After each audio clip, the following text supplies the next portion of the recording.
Hello there, ladies and gentlemen, friends and rivals. My name is Ian, and I will be the host for today's episode of the Game Table Podcast. Today, we are proud to introduce a very, very, very special, brand new segment to our show, which is called Talk of the Table. And Talk of the Table, we go beyond discussing individual games. We sit down and talk to anybody or anything that's much bigger than the game itself. Mostly the people, of course.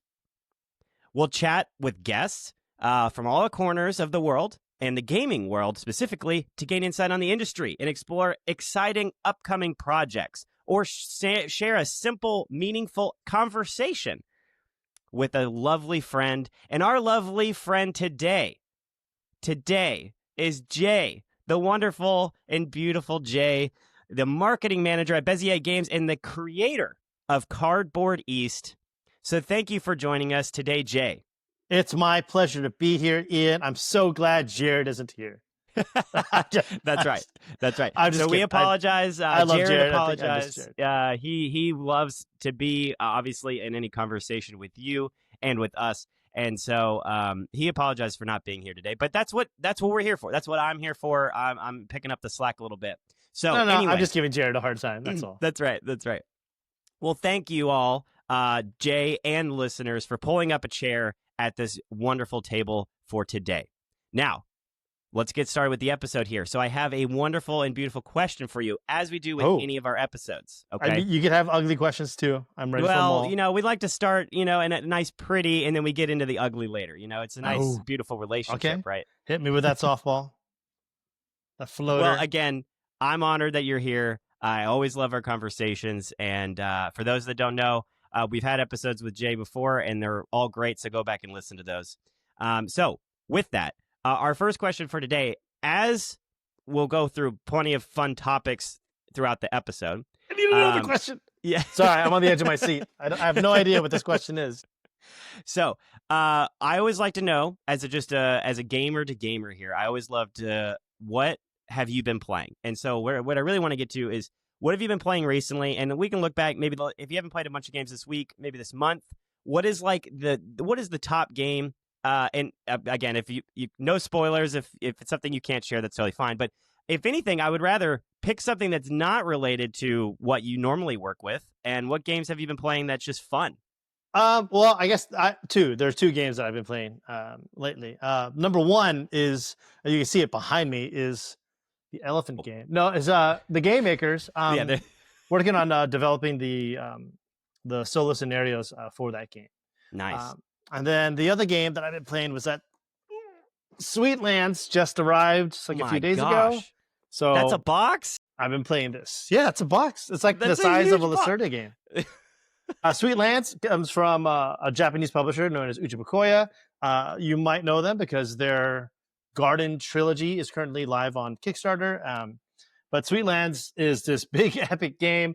I forget the exact story, but the story is basically the king has died, and so his daughters are going to see who's going to become his successor and ruler of Sweetlands. So think of it as like a city building, castles of Burgundy, but everything's made out of desserts. So you have like macaroon buildings, you have banana bridges, you have like these Oreo houses, you have a clock tower that's an upside down ice cream cone. Wow. There are milk so cool. Cartons of milk that are buildings.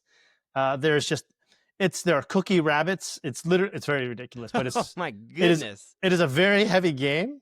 Yeah. Think of it like a Lacerda game. And there's a little bit of asymmetry to it because I think the king was a very busy king who has like 12 daughters. So you could be one of 12 daughters to that storyline could be completely wrong, by the way. Right. I just assume they're his daughters. I've taught the game enough that I'm using that story that I've completely forgotten what the other story is. Okay. Because when he introduces the daughters, that way it's more fun. Like, this one's the nice one. This one's going through a goth phase. This one's going through her angsty years. It's just pretty funny that way. This is a fantastic theme. That is such a good theme. Yeah, I love that. And it's everything. It's like you're building Candyland. So imagine a very, very heavy Candyland with Castles of Burgundy, and that's kind of how it feels. But yeah, it's my Nice. wife loves it. It's one of these games where I think the first round you are just you're barely moving at all. You're just Yeah. kind of finding your feet, and Try to you're find your wondering, game. how am I going to be doing well in like these short amount of rounds? But by the last round, you're doing these big epic pushes, having these big epic turns, your engine's going, and then you wonder how you lost, and then you realize, oh, that's because you're playing against your wife, who's Yeah.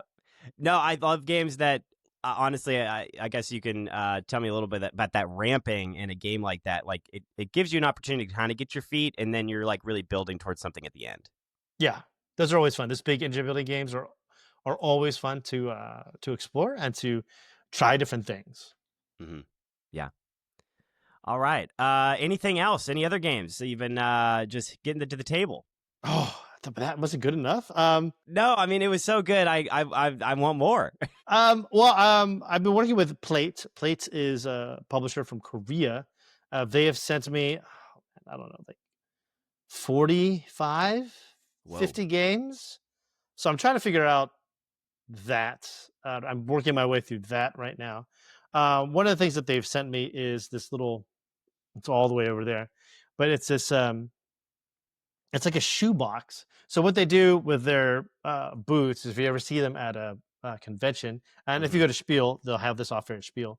You can buy like one game, that's totally fine. You can buy two, that's fine. But their bundle is that they have kind of like this shoebox that looks like a shipping container, and if you buy that, it's a set price, and then you could get whatever game you want so long as you fill it up. If it fits in the box. Yeah, if you could fill up the box for a set price, and then you Yep. could take that box to go. And so I That's think, such a neat idea. yeah, it's a really clever idea. And I think that instead of reviewing all those games, I'm just going to be like, if you're going to Spiel, do the box deal, and then pick Yep. these games. These are the games that I'm picking Yep. from my shipping container, and these are the ones that I would recommend. I think that's a better way to capitalize Yeah. that, and to kind of highlight what they're working on. Very nice. Yeah. No, I think that's such a. I mean, obviously, you do marketing. That's the thing that you do best. Or I actually think you I do don't so know. many things at best. To be perfectly honest, but I think but my I wife do would say think- apologizing. that's right. But I do Watching think that's such a neat marketing thing. If like it just it gives people options. Like okay, like these different games that some people might not like this one, so I'm going to pick this one and put it in the box. And I think that's such a cool idea. That is a brilliant sales pitch right there for sure. No, I think it's extremely clever. Yeah. All right. Now, since we're still talking about games, what is a game that is on your radar that's coming out soon that you're interested in? And it doesn't have to be anything of your own. Obviously you work with Bezier Games. It doesn't have to be Bezier Games. But if there anything in the future that you're seeing that, I'm really excited about that project. I mean, I'm really excited about Zombie Princess. You can see it Yes. there behind me, right underneath Mega Man, right there. Which we will be getting to. Absolutely. Yeah, we'll be getting into. But if we can pick something outside of Bezier, I'm really excited about Railway Boom. I believe on BGG it's their number 2 game on their hotness right now. Railway Boom is a game that came from a Kazu brand, which is a Japanese publisher. If you've never heard of a Kazu brand, I completely understand. That's fine. But you probably have heard the owner of a Kazu brand, who's also a publisher, and that is Hisashi Hayashi.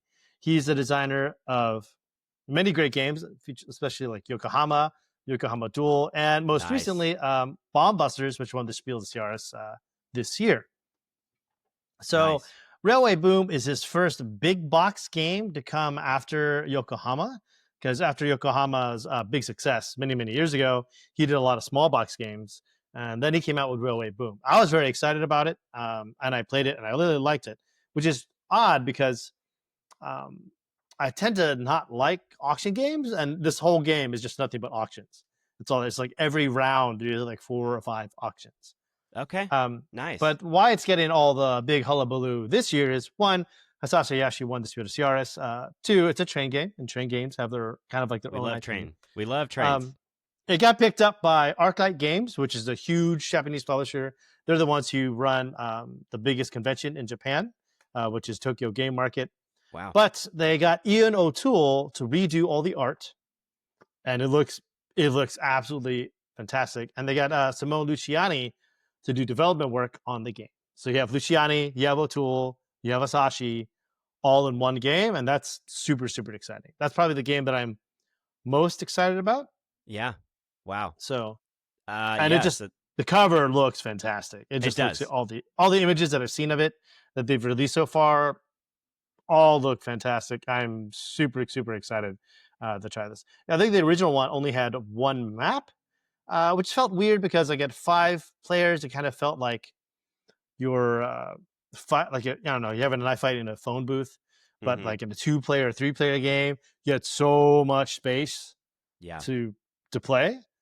And so they made the map double-sided. So one for 2 or 3, one to be like a not as close, one that's a very tight map, and then one that's a little bit more relaxed for higher player counts. So yeah, this is the one I'm most excited about. It just looks fantastic. That looks really cool. There's not a ton here, but it looks beautiful. I love this artwork. It's very neat. So that's super exciting. Yeah. And those and that's probably my big one that I'm looking forward to the most.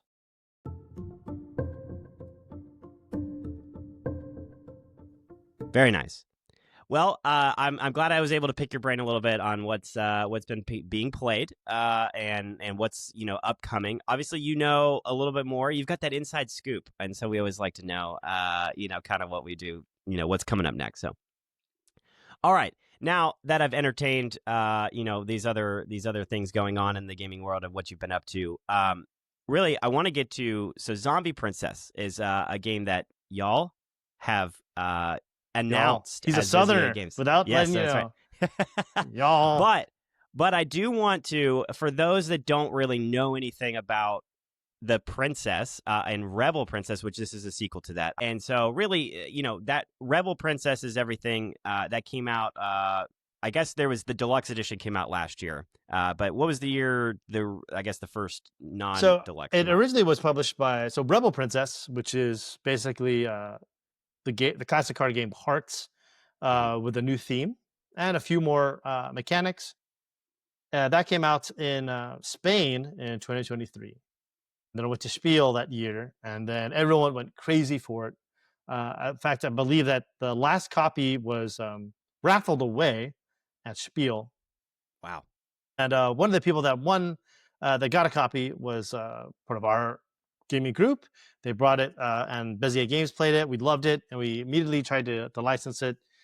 We licensed it, and then we had like a development window of like a month to make this deluxe version, and then we released that at Gen Con like in 2024, and then that was really, really popular. Everyone loved it, and it's been our bestseller. Bézier Games had its best Q1 ever this year. Wow. And so, yeah, and that's so awesome. A lot of that is due to Rebel Princess being right on Valentine's Day, and I don't know, and International Women's Day, like all being in Q1. So that just really, really worked out well. And so we worked on developing a sequel. So Rebel Princess. So for all of you who took the SAT or your PSATs, Rebel Princess is to hearts as Zombie Princess is to spades. Yep. So Zombie Princess is just literally a sequel in the fact that it's a continuation of the narration. So the princes that were rejected by the Rebel Princesses like ran off into the woods, and then they came back as zombies, as Chads often do. And so they sent out the knights. Well, then the knights became zombies. They went into the woods, and now all the animals are zombies. And they came into the villagers, and all the villagers are zombies. And now the Rebel Princesses just have to save the day, and they're bidding on how many hordes of zombies they will save. Gotcha. So, Yes. And then it's what's really cool about Zombie Princess though is that it's a team game. So you could play 2v2 like classic Hearts, or you could play with 6 players as a 2v2v2, which is really, really fun. Wow. That's so cool. So if you so there's not a way to play. I guess is there 1v1 or You can is also play like 1v1v1. Like okay. you can play individuals like for Yeah. 3, 4, 5, and 6. But Yeah. you can also play it at teams. I personally like it more at teams. I Yeah. just like team games more in general. I think it's just a lot Absolutely. more fun. Absolutely. So the max player count is you said is that up to 6? Yeah, 3 to 6. 3 Okay. to 6. Gotcha. So when these you're taking on these zombies, is I love this theme like so much. I think it's just fantastic. So I'm assuming, as in like the other ones, you still have the actual princess names, like you are princesses, like the other ones, Yeah. or is it? Oh, yeah. Or this You is a still have the round crossover? cards. You still have the round cards, although now the round cards are a little bit different. You also have princesses. Everyone has their own unique princess power, except the princess powers are less about throwing each other under the bus, which works great in hearts because you're avoiding tricks, and you Mm-hmm. get that Sean Toden of just enjoying the misery of others because that's fun. Right. Um, but with Zombie Princess, if you're bidding on tricks, like how many tricks you think you're going to win, that chaotic nature of throwing each other on the bus doesn't work. So this one is more about just sharing information, or your Mm-hmm. partner can play a card for you, or your partner can show you X amount of cards from their hand, or you can change your bid at certain parts of the game, things like Okay. that, and it makes the game a little bit more uh, uh, manageable for you to be able to make that bid. Yeah. No, so that's an interesting take. So, if when we're looking at trick taking games, I mean, most recently with Rebel Princess as well, but other trick taking games, I mean, oftentimes you're not trying to take a bunch of tricks. That's not the main thing, and so that's obviously we're talking about the difference between spades and hearts here. But when you're looking at a game like this, and I think the theme is fitting here with that type of design, is that Oh yeah, no, let me bring them on, I want them, and so you and so you want to kind of slay the or I guess we're not slaying, we're you're saving. saving the zombies. I think that's a really fascinating. Yeah. Now I will say one thing that I loved about Rebel Princess is that you have everybody has their own ability, and it really throws a gigantic twist into an individual round. On top of that, if you didn't like just that one twist, now you have the round cards that have an even crazier Oh, yeah. twist. And all of that is just tied into, trying not to take tricks. And so now you have these other things that you're managing. And I do love in Rebel Princess alone, like you are managing the cards in your hand, but then you're also like evaluating all the different abilities that could possibly happen in a round. And so Oh it's yeah. like, it's Yeah. just beyond just a normal, in my mind, it's like there's also a lot of other things going on in a game of Rebel Princess. Now, with that, do you feel like you're still getting that that kind of push from all these different facets and abilities from the game state that's happening in a game of Zombie Yeah, Princess? absolutely. I think it's at the when you don't play a lot of Rebel Princess, it's easy to call it a chaotic game. But I think we've played it enough in house, like during development, that players that are really good at it continuously win. Yeah. And it's Wow. not because of luck. It's not because of random chaos. It's because there are strategies that you have to be aware of. Like you said, like depending on what princess you are and what other princesses are out there, like you need to wait to trigger your ability after another princess, or you need to take that into consideration of like gambling when to do this particular move, knowing that another princess obviously has an ace up their sleeve. So these are all things that you have to weigh for. And Yeah. with Rebel Princess, it's a little bit easier because you're just when people play the game and I'm teaching the game, I just tell them just don't win any tricks. So, but what do I just no? Just don't think about it too much. Just it's your first game. Yeah. Just don't win anything. They're like, Yeah. okay, all right, good. But with Zombie Princess, it's much harder because you're trying to you have to win tricks to win the game, and so but you have to bid correctly. Because I mean, if the goal of the game is just to win a lot of tricks, then it's just the player with the best hand wins, Yeah. right? And that's pretty easy to do to win tricks if you have a great hand.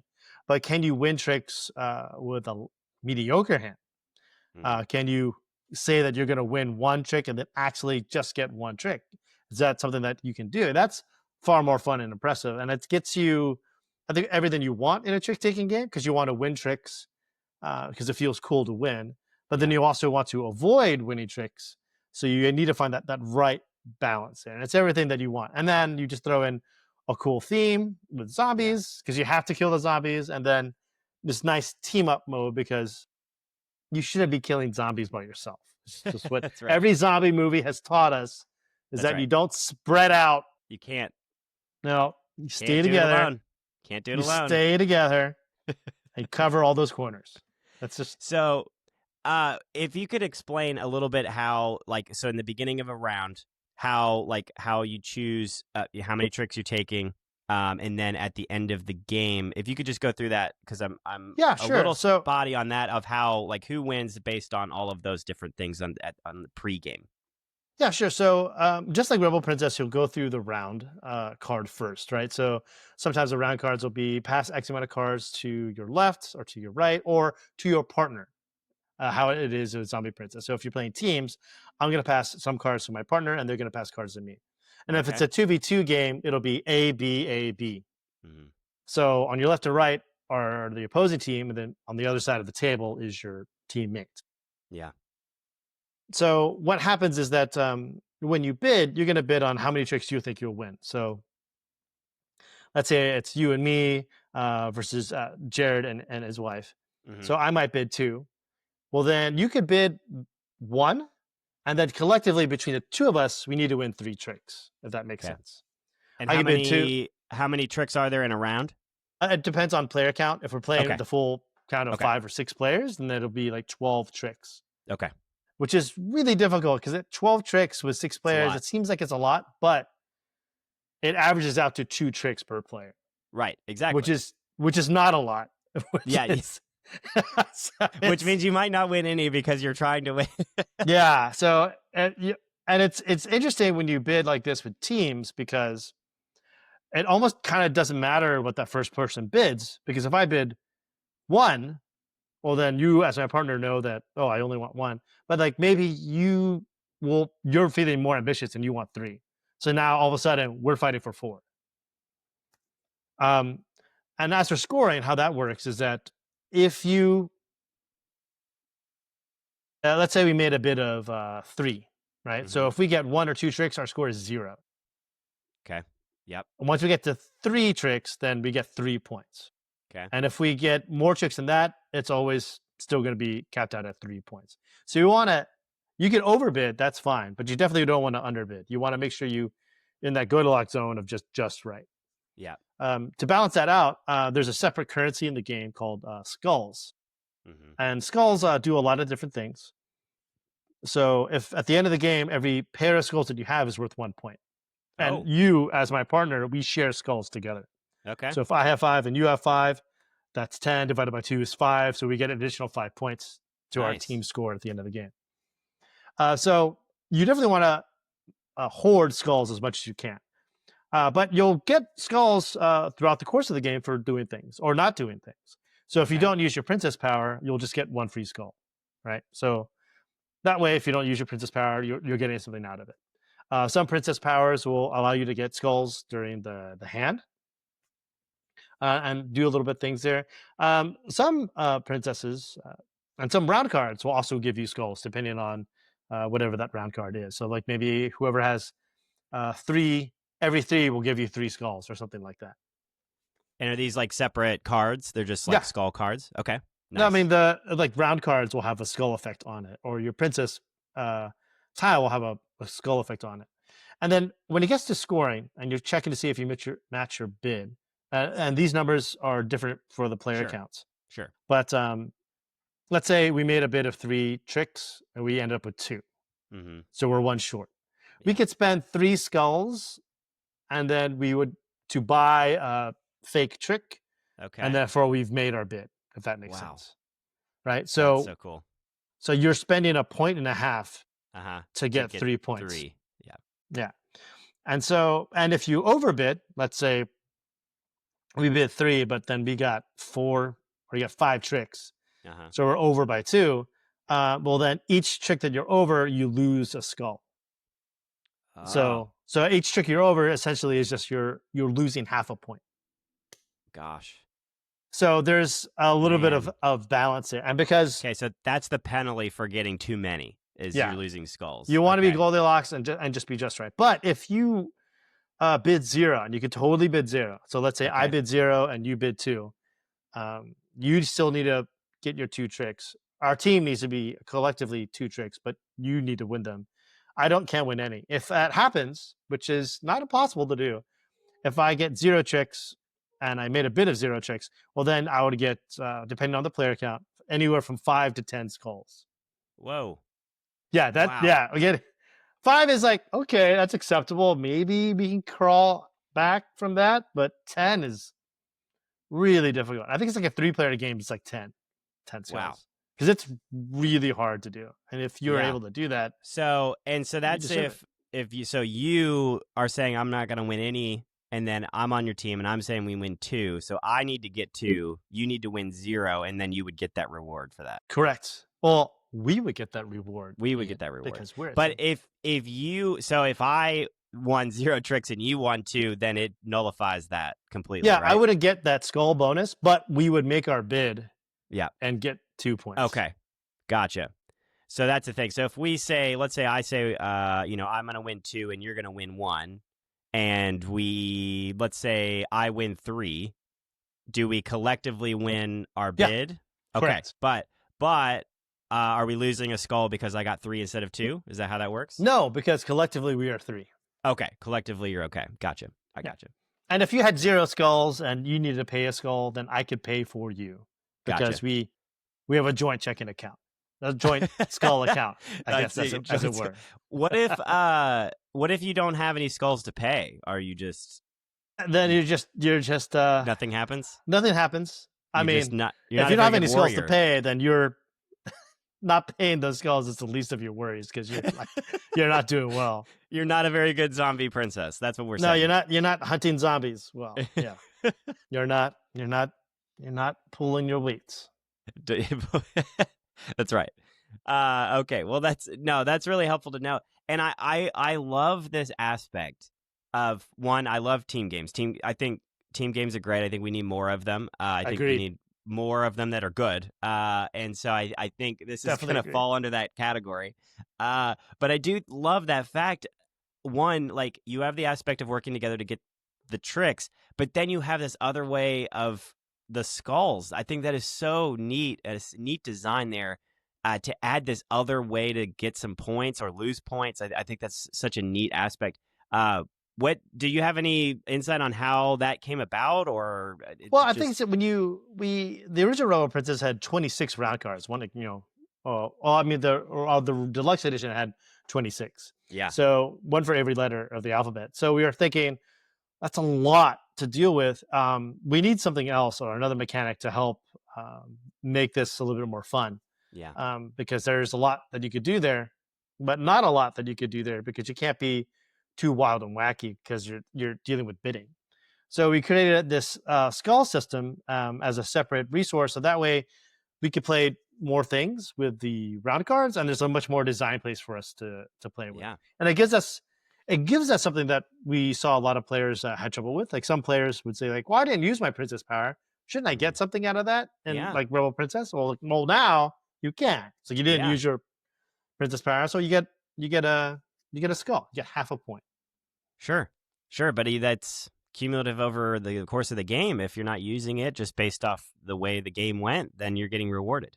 And then Zombie Princess also only lasts 4 hands instead of 5 because Rebel Princess is 5. But I think that's about right because Zombie Princess, we felt that 4 hands is the right length of the game. Yeah. I think we felt that 5 hands was a little bit too much for the bidding aspect of the game. Gotcha. But Zombie Princess is just, when you play teams, it's just so much fun. It's really so much fun. Sharing cards with your opponent and trying to work together. The losses are not as painful and the victories are even sweeter because like every victory you get a high five. That's the best part. Yeah, you've got somebody that you're enjoying this victory with. And they can take the blame for the loss. That's the best part. You can just shovel that. Right. It was not my fault. It was your fault. I had nothing to do with this. Yeah, you This can make lost. those Tylenol jokes of like, I gotta take some Tylenol because my back Yep. hurts from Yep. carrying the weight Yes. for our That's team. right. Yes. Carry just the whole team is on my shoulder. These zombies, the hordes are on my shoulders. Um Now you mentioned this, so the two different game designs. Now this is designed by Ted, right? Is that Correct. okay? Correct. So how does that work? I mean, was there, because it's similar aspect, or is how does that work when a game is super similar in that and the original game wasn't, done? How does that work when trying Well, to we had make the this new game? I think there are a lot of I think everyone likes hearts on our team. Hmm. Everyone likes hearts.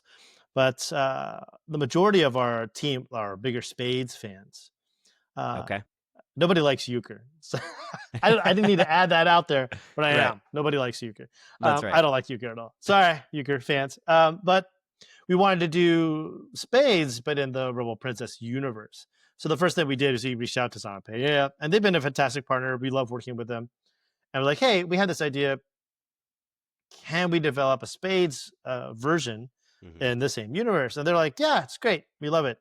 Just give us give us X, Y, and Z. And we're like, okay, sure, we'll give you X, Y, and Z. And then we reached out to the original artist, who Alfredo Caceres, whose Okay. art is Yes. magnificent in Rebel Princess, and it's even better in Zombie Princess. Like every time we play test the game, someone in the game group is going, God, these cards are just so good.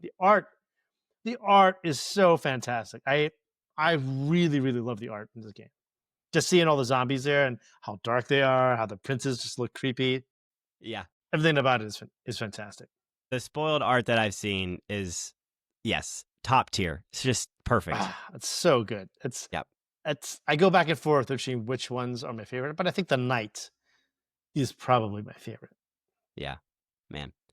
So that's a cool aspect of, like, you have that relationship with them and be able to talk through that process of like, okay, we have this new idea that we're want to bring to the table here, and I think it would go really well, and I think it is a good idea. I think this is a good opportunity to make these two different products, and they are different. Like, I think there's a place for both, because I think equally, like you said, there's an equal amount of people that love hearts and there's equal amount of people that love spades, and I think But that yeah, opportunity there, if now you're having these different games and now you're adding this zombie twist to it all, I think you just have this opportunity here for two products to thrive.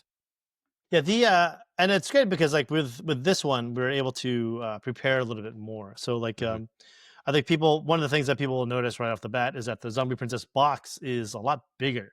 Okay. And it's a little bit taller, maybe like Nice. a half an inch taller than, or maybe like, no, a full inch taller than Rebel Princess. Okay. And that's because, well, there's a lot more components. You have all the plastic skulls, Yeah. the metal coins, which will be an add-on for the Kickstarter campaign, are Nice. fantastic. They're big, chunky, heavy. Like I put all mine up standing vertically, not laying Yeah. flat when I do my Okay. bidding, just because I think it looks cool. That's awesome. Yeah, that's so Um, cool. and that there's also enough space in the box for the expansion, which will release next year. Okay. Well, all Yeah. right. A nice little So teaser there. yeah, and everything's Expansion already incoming. prepared for it in the box. Like there's already more than enough space. You'll see that when you open it up, you'll be like, oh, there's room to Space. grow. And we're like, the undead is coming. Second wave of the undead is coming. I know, and I'm sure you as a gamer, like when there's a product and like, hey, we've thought about expansions, it's been on our mind, even if like it's not in development yet, but you've thought about it. Just make a little extra space in there. Just make a little extra space. Yeah, Like a little. the fans will be greatly appreciative of all of the extra space that is made. Oh yeah, and so will we, Uh, because then we don't have to come up with a separate box for it. Yeah. It's just Well, like, and that's what's challenging. And if you could maybe go into that a little bit, like when you're designing, I mean, this is a card game, and these Rebel Princess card game, it has nice big cardboard in it as well. There's other pieces, but it's a card game, and you're trying to keep the box small, but you also want to have room for expansion. What is that? How is those challenges there of like the perfect balance here of making that decision? ooh, yeah. It's I think that's a one thing that I've learned over the years as a board game developer is that anyone can add a rule and make a game better. The craft is all about removing rules Mm, and making the game better. Yeah. And you need to get to a point where like you realize we've gone past development and we need to pull it back some. What can we pull back here? What can we pull out and keep for a possible expansion later on, depending on how this base game does? Yeah. And so that's these are all these things that we think about. And so I think it's really important for developers to kind of hold themselves back. Like don't overdevelop a game. Like Yeah. keep it to where the fun is, keep it to really tight and elegant. Get that Knizia level where you're just like it just vibes and gels with everyone. Yeah. Absolutely. No, and that's a good point. Yeah. He was very good at that, of having this nice, beautiful design, has some simplicity to it. But also, you say that even the boxes, like everything about those games of his were like that. The box, the rule set, the way it plays, just perfect. Yeah, It's a perfect you setup. need to hold back. I think it's like the iPhone and the iPad, right? Because they had the iPad already Hmm. to go when the iPhone was released, but Apple was like, let's just wait, let people get used to this so they're not Yeah. overwhelmed. And then Yeah. once people got used to this, they're like, hey, by the way, would you like your iPhone to be 10 times bigger? Because here you That's right. go. It's an iPad. And they're like, oh, it's great. And so that became a thing, right? I think you just need to hold back more. Like if Tetris had bombs from Tetris 2, I don't think it would have done as well. Right. Mm, yeah. You always need to hold back a little bit. Yeah. No, that's a good point.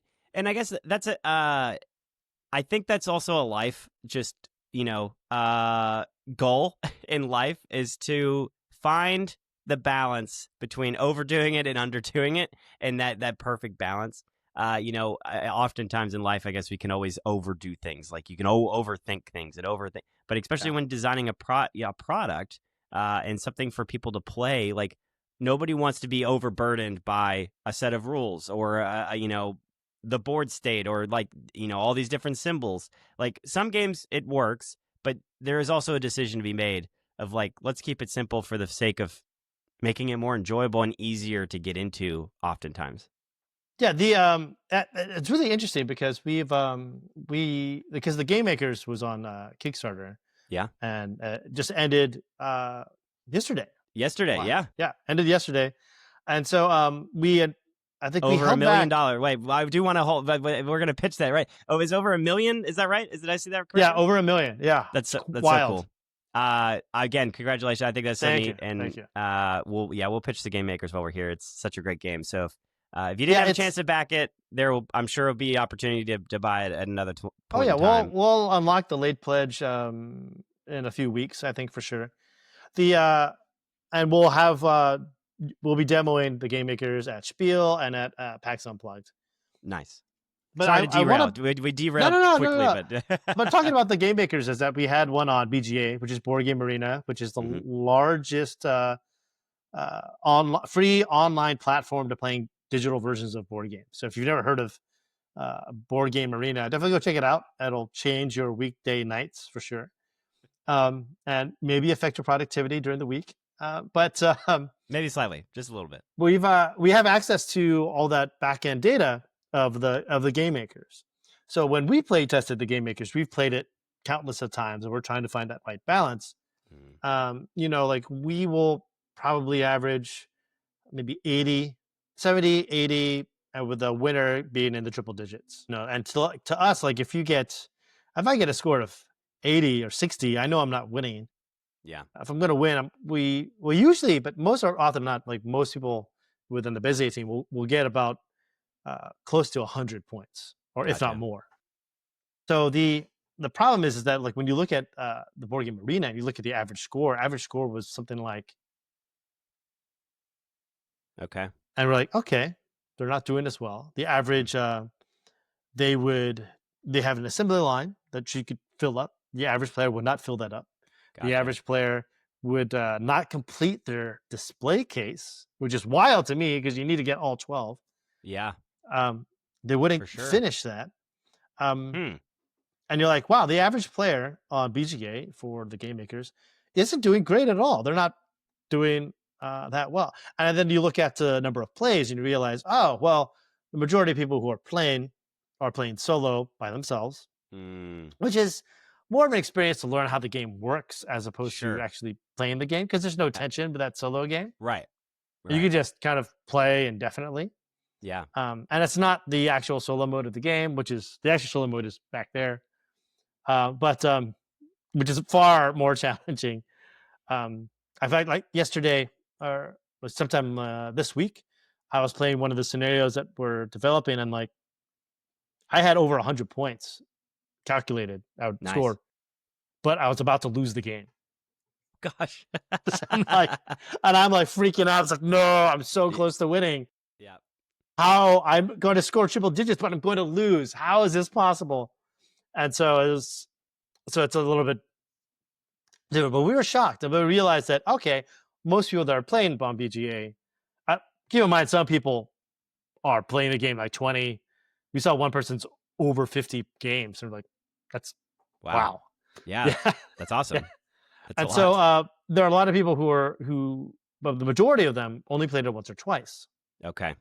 And so naturally, their scores are low. Naturally, they didn't play optimally. Naturally, it was a learning game for them just to see how it was, as opposed to actually playing a full game. And then we could also look and see that most games were solo or two players, meaning that, hey, let's try it out together. You play you, I play me, and we'll just knock out a game quickly in like 30, 40 minutes.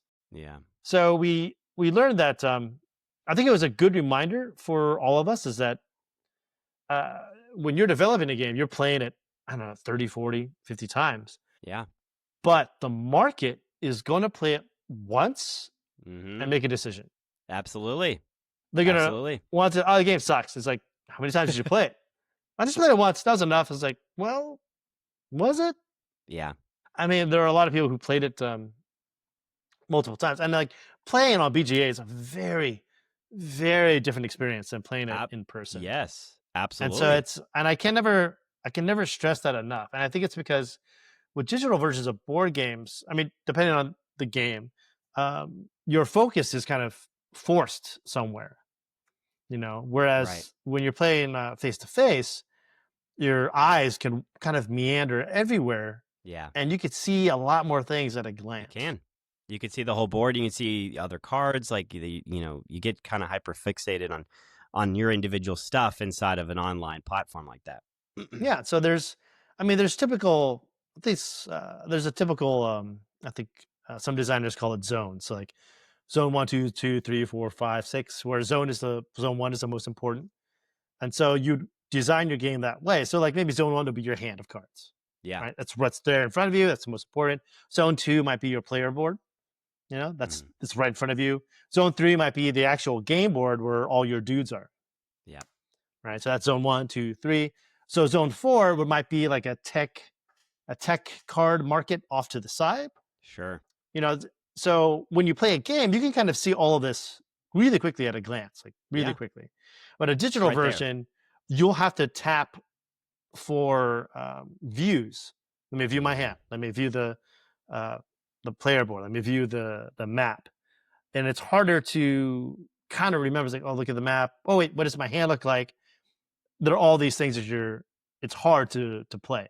It's a different experience because it's forcing you to draw your focus one way, whereas you have complete control in the physical version of a game. Absolutely. No, and I think that is the difference. Like, I think these online, arenas or areas, gaming opportunities online are great because you can play more games. But I do think you lose something. You lose something when you're doing it online, and I think that is that aspect. You're kind of missing that board of the beautiful pieces and everything physical. And you did mention something is that when you're playing with other people, like obviously you're kind of bouncing ideas off them on how how they're playing a game, especially in person. Like you're kind of seeing what everybody's like looking at and reaching for. And I think you do lose that in the online space. But you did mention something here that I want to talk about briefly, is that when you make a game, you like you said, you play it hundreds of times, especially between all of you. There's 1,000 plays. But when I played for the first time, I do make my opinion, and I try not to do this as often, but I still do it. I guess I apologize to every game designer ever that I just threw your game away because I didn't like it on the first play. But how important is it, and how is that balance of having this nice depth to a game of playing it a lot, but then also like you got to have that catch, you got to get that draw, that that first pitch that gets somebody into the game. Like how challenging is that? Well, I think it's pretty challenging. There are a lot of things that I think good publishers will do to kind of to mask that. Like one of them is having a good theme. Yeah, Does a lot of heavy lifting, right? Like yeah, a really good theme, because that way a good theme could make all the game mechanics really intuitive. yes, Like, oh yeah, we're killing zombies. You're guessing how many zombies you kill. Of course, that makes sense. easy. Like there are all these little mechanics that can make sense due to the theme. The theme can do a lot of heavy lifting there. Um, the other thing is that brain freeze, it was gone. Poof, But there's just disappeared. just disappeared. But there's like an approachability that is really really important, Mm-hmm. and Mm-hmm. it's especially more and more as the market gets more and more. I don't want to say saturated, but Sure, uh, more it is. competitive, meaning that there's more and more games coming out. Like Tom Yeah, Vassel's full time job is to do nothing but play board games and talk about it, and I know. he has a team of He people does. whose He has a job whole is to team. play games and talk about it, and they can't play every game. No, They just can't. no. They can't physically can't do it. Aren't enough hours in the day, and there's just so many games. So it's challenging to stand out there. And what's happened is that like games that are really approachable with like a 5 minute teach, like sell well. Mm-hmm. And I Yeah, think it's because it's just you can get it to the table faster. I think yeah, Stonemeyer calls it shelf time, like the moment of getting the game from your shelf onto the table, learning how to play it and playing it. Like that time is really, really important to kind of yeah. reduce that time as much as possible. Because I think Exactly. every gamer has been there where they're like, new game, open it up, you punch everything out. Oh, this is so much fun. It's like You 30 take pages the of rule book, it's like a 50-page rule book, and you're like, ooh, maybe tomorrow, guys. maybe tomorrow, guys. I'll just, does Rodney have a video on this? Yeah, No? that's right. Maybe there's a Okay, I video we gotta can watch read. together. Yeah. Okay, well, I'll just find time maybe at night when I read, and then you read like 12, 20 pages and you fall asleep. And you're like, oh, man. As you crawl into bed, tuck yourself in, you're reading the rule book to your new game. Yeah. We've all been there though. We're joking. We've Yeah. all been there.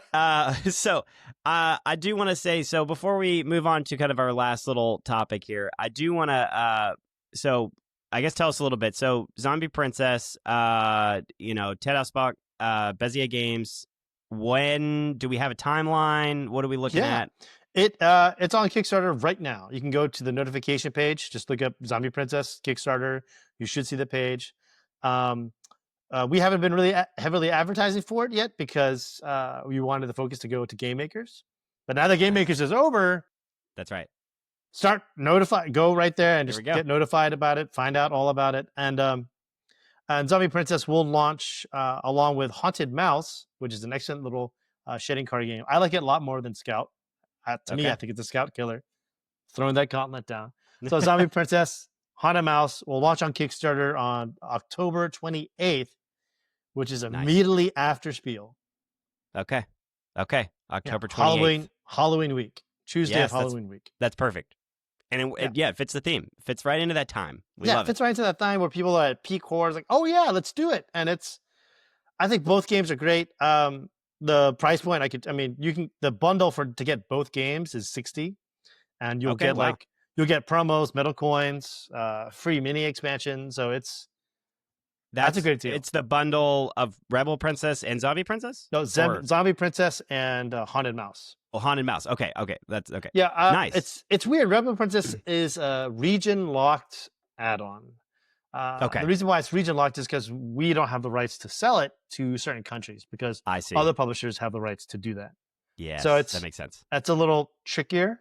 It's a little more complicated there. Yeah. Yeah. And then we were debating, like, should we put Rebel Princess on there? It is available like on Amazon and at retail stores and your local gaming stores. So we thought, let's just put it out there, and if people want it, they can get it. And it'll be region locked, we tell them.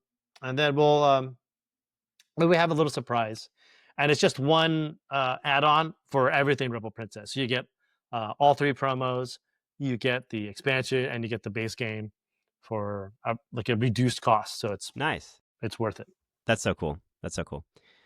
So I guess since we've talked a lot of the Haunted Mouse I am interested about, but I will say, what is if you have like one thing that you really like in the differences between Rebel Princess and Zombie Princess, for those that are listening, what is like the main difference? Obviously, we're talking about hearts and spades, that difference alone, but is there a single mechanic that you're like, okay, I like this one in this game and I like this one in this game, and what's that difference that really separates them for you the most?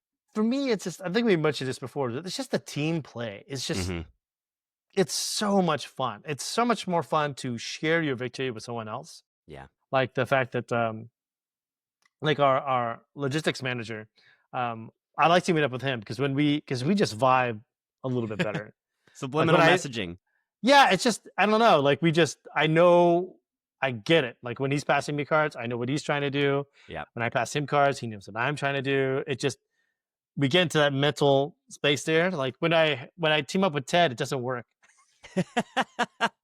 Just doesn't have it. It doesn't work as well. But I think it's actually that sounds so funny. I don't blame Ted at all. Ted's really good at no, remember games. We blame the other person on the team, remember? I think it's just our trade show manager and our CFO. When they team up, they're just a powerhouse. They're really difficult to defeat. Like it's just, they just get it. They're just, they're a really unbeatable powerful team to go against. Unbeatable. Pretty much unbeatable. It's really frustrating. That's yeah. That's the teammates that get banned. That team gets banned at some point from their health. How many times they get nerfed? Yeah, they get nerfed. So I guess, I mean, if you don't have a favorite, do you have a favorite though between Rebel or Zombie? Is it because of the teams that Zombie's kind of your pull? Yeah, or? It's the teams. I really, really love the team play, and the fact that you can play spades with 6 people with a 2v2v2 game is so much fun. That sounds awesome. It is just, I thought 2v2 is just okay, but when you play 6 players, like 3 teams going against each other, it is so cool. It is so cool, and it's it's a lot of fun. Jared will be incredibly excited about that because one of his favorite like team games is the Ticket to Ride Asia, I believe I think that's the one that has the team, and you could play 2v2v2. And so I already know this is gonna be something that he's gonna love. He loves a good team game. I love a good team game, but I know he's always looking for something more in that. And yeah, the 2v2v2, like 3 teams of 2, I think is such a nice balance because it's not just like if it's 2v2, you still have this like kind of one team versus another.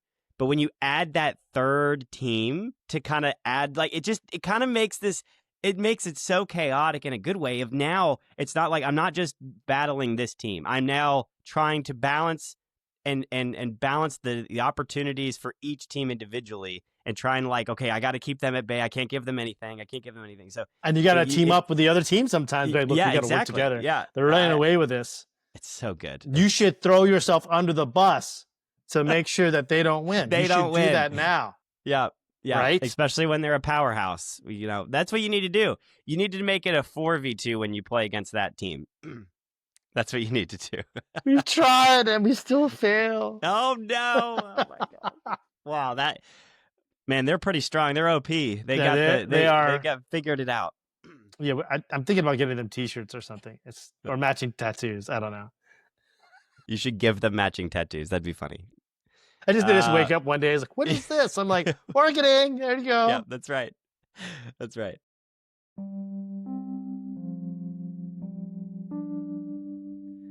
All right. Well, I'm happy to have you on and talk about all of these different things here. I do want to touch on your own private project, obviously Cardboard East. And so anything new that's been going on there, anything you want to talk about, or just any fun things that's been going on in that world?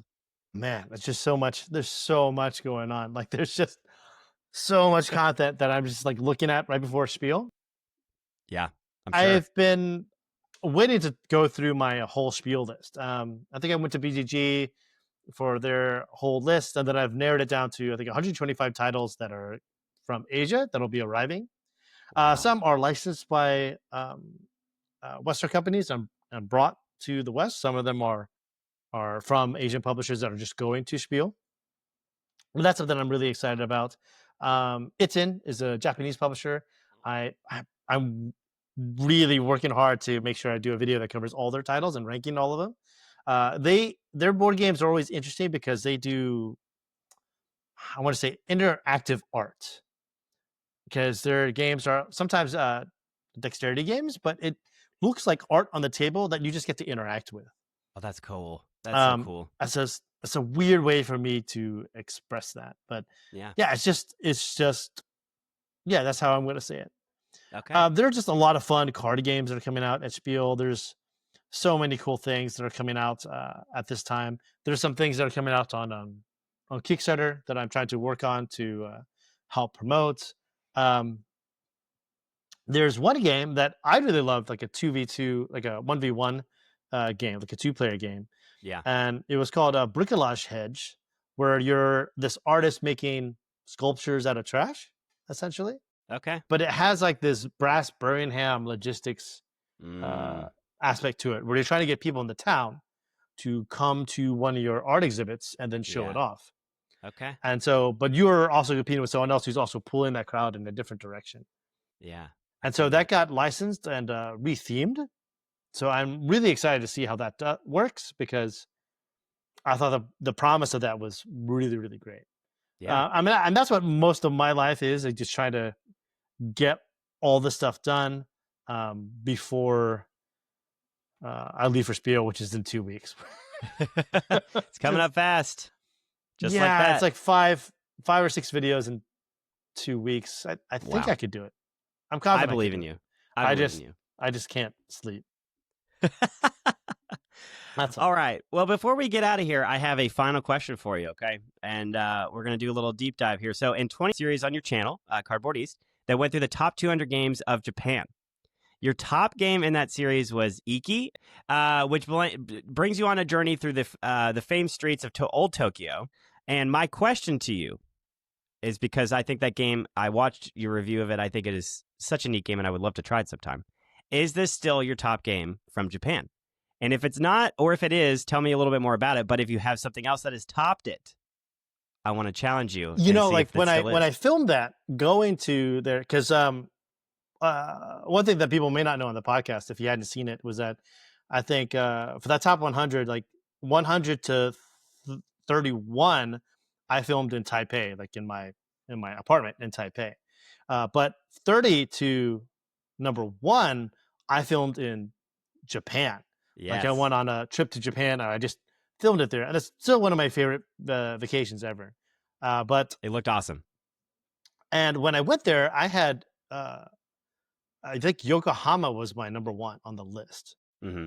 But when I was there, I just Iki and the theme of Iki and everything behind that game, really made me feel like it had to be number 1.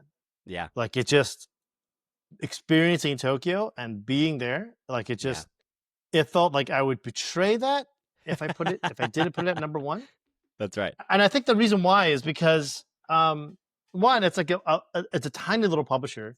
I think they had like 1 or 2 other games, but like this was it. This was their big baby, right? And someone wrote a whole essay on it, and you could download that essay on BGG, where they talk about all the artwork that they commissioned for it, even the fish that you could buy at the market are seasonal fish. Yeah. Of that time period. The clothes, the style, everything about it. Now, I know that a lot of people in the West aren't used to ukiyo-e art style, like that art style that you see there. But that was the dominant art style of Tokyo at that time. Yeah. And for them to go with that big bold choice of having it look that way is pretty wild. And the fact that it's the whole game looks like that. So when you play it, it kind of feels like this other world in a way. It does. It's just it's something another world. Yeah, and it's just it's very, very unique that way. Yeah. And Iki, I think the rulebook translated as prestige, But like when you go to Tokyo Tower and you go to other museums, um, like I saw like these videos where they're talking about Iki, and it's like, oh, that's cool. I know that game. Yeah. I want to know more about this character. And they're telling me about this etymology of this character. Like it was an old way of saying cool. Like it could mean lots of Okay. things. Like That's say, neat. oh, it has like the vibes are cool. Like is it believes, oh, that has Iki. And you're like, oh, that makes the game even That's so cool. cooler, right? Like it's like, oh, Iki. like that's how that's what cool was, I guess. It's one of the many ways that you can say cool or hip or awesome, like way back in the day. And like even the professions that you could be these were actual shops that you could use. There's like all this research and love that went into it. And to me, it felt like, man, how can anything else be number one? Yeah. No, I think the more you explain it in that way, I do think it does deserve to be at the top. But yeah, and it's yeah, it was weird. I mean, like I really love Yokohama though, and like when I more and more researched Yokohama, and like why he chose that theme, made that impression on me of like, wow, this is something special. And I think Yokohama does scale better than Iki. But like a good game of Iki, but it's weird because I like my version of Iki. Yeah. My version of Iki is the old box, and through Okay. this weird series of events, I got 2 covers of the original game. I got 2 copies of the original game. And so when the new version came out from French, from a French publisher whose name is Sorry We Are French, when There you their go. version when their version came out and they redid the artwork, I was very saddened by that because it's like the Yukoi art is like the dude's rug. It really just ties the room together. Right. And so A little more classy. but I understand that it was very divisive art, but I also understand that they want to make the art a little bit more modern. So I do get it from a publisher standpoint. Yeah. But I do miss that old style art. But I think the math in the new one is much better. Gotcha. The math is so much better. So my version has some sleeves on it with some stickers that has the new math, but the old aesthetic and the old components. And the new one has like these player boards. But if you look on BGG, someone designed player boards for the original one. Gotcha. And so I just use those, and those look fantastic. Yeah. I wanted to laminate them so they could live forever, but I just got really nice paper stock and printed it out, and it just I don't know, it has this more old world aesthetic to it. Yeah, no, that makes sense. It kind of fits. I could see that fitting with the rest of what's going on in that game. Yeah, right. And so then I got a pimped out version of some coins, like some metal coins, so I could hear the click clack. And it's just when I play that version, it's just I don't know. I can't. Yeah, it's so. It's something deep down. It's something deep down in you. No, I think that was. I watched that video and I loved being in Japan. I loved the fact that you've got this like beautiful garden behind you. It was just so cool. I think that's a great way to honestly cap out that whole series, which was really neat. But I'm not going to pressure you into picking one. I think what I'm hearing is that you have a split number one right now. But yeah, it could be Yokohama. I mean the new version, which I believe is a Canadian publisher, Synapse Games, who bought the rights to it. Yeah, they will be releasing an expansion, I believe, next year. Oh, nice. For Yokohama, which is really exciting because I'm really curious to see what you could do with that. Because when you have a game with a modular board, it's always interesting when you expand on that. Yeah. So that might be my number one. I don't know. It's tough. I won't force you to. I won't force you to choose. I feel like I'm betraying someone. There's no betrayal. No betrayal. I'm not going to force you to choose. So, no, I have a copy of Yokohama, and I haven't played it yet. And I'm really excited because now that I know there's an expansion coming, so I need to get it to the table.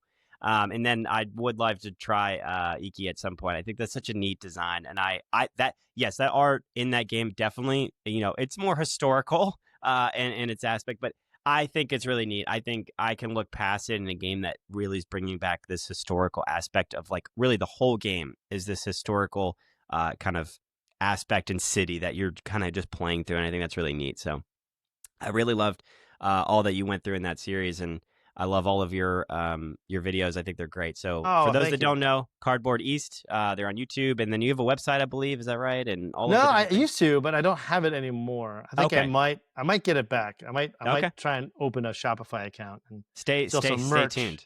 like give everyone. That's right. All right. Daddy well, Jay, needs new shoes. his GoFundMe for his shoe purchases. Yes. Well, Jay, thank you so much for being with us on this episode, or being with me. Jay is here Jay, you're here in person. Yes. I'm here in person. Jared is in here. Who's Jared? in I spirit. forgot about Yes. this Jared guy. Who's He's in this Jared? spirit. It's the just spirit of It's Jared. just me and Ian. That's right. Well, for those listening, thank you, and watching. Thank you for your feedback. And if you have thoughts about this episode, our series, or any other games that we review, games we talked about in this episode, we would love to hear your feedback. Links to our socials are in the description. If you don't like socials, then I totally understand. You could check us out on thegametablepodcast.com, or shoot us an email at thegametablepodcast@gmail.com. You can also find us on Board Game Geek. All of these links are in the description, like I mentioned. We like 5-star reviews, so or likes and subscribes on our YouTube page. If you could, please, thank you. We much appreciate it. Thank you so much. Special thanks to Jay and his just wonderful, being here. We love your presence on this podcast. I love hanging out. I love hanging out with you and Jared. It's always good times. Yes. So again, we thank you, and thank you for giving us wonderful insight to Zombie Princess. Make sure you hit the Kickstarter. It's right there. He's pointing to it. Follow it on Kickstarter, and it's coming out, let's see, on Kickstarter October 28th. Is that correct? Oh, also, what's the other game? I'm sorry, you mentioned for that one as well. The Game Makers. Oh, yes, the Game Makers, yes. The late pledge for the Game Makers, Zombie Princess, and then Haunted Mouse? Mouse. Like Haunted also, House? Haunted Mouse. There you go. They live in a haunted house. Okay, there you go. Well, I'm really interested about that. Maybe we'll talk about that more in a later episode. But until next time, thank you so much for joining us. May your dice rolls and card draws be blessed, and your experiences at the table be ones to remember forever.